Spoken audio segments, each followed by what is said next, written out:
बहुत समय पहले की बात है। एक घना और सुंदर जंगल था। उस जंगल में तरह तरह के पेड़, फल, फूल और जानवर रहते थे। उसी जंगल में एक ऊंचे बरगद के पेड़ पर एक काला कौवा और पास में ही आम के पेड़ पर एक हरा पीला तोता रहता था। तोता बहुत ही मीठा और विनम्र था। वह हर किसी से प्यार करता और प्यार की बातें करता। जब भी कोई जानवर उसके पास से गुजरता वह कहता, नमस्ते मित्र, आप कैसे हो। उसकी मधुर आवाज़ सुनकर सभी जानवर खुश हो जाते। वहीं दूसरी ओर कौवा हमेशा कर्कश आवाज़ में बोलता। वह बिना सोचे समझे बोल देता और अक्सर दूसरों का मजाक उड़ाता। जब कोई जानवर उससे बात करता तो वह चिल्लाता जवाब देता। इस वजह से जंगल के जानवर उससे दूरी बनाए रखते थे।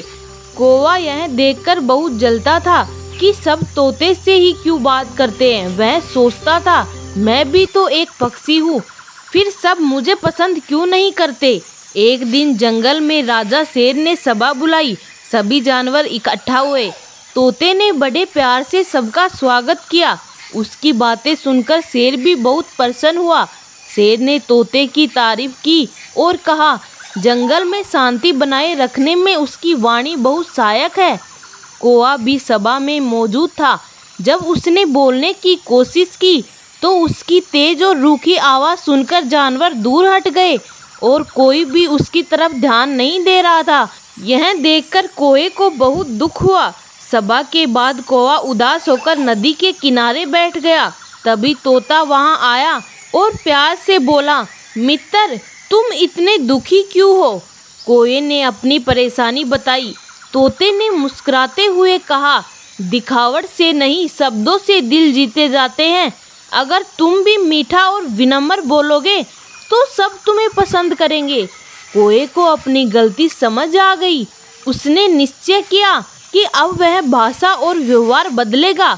अगले दिन से कौवा सभी से धीरे और अच्छे शब्दों में बात करने लगा।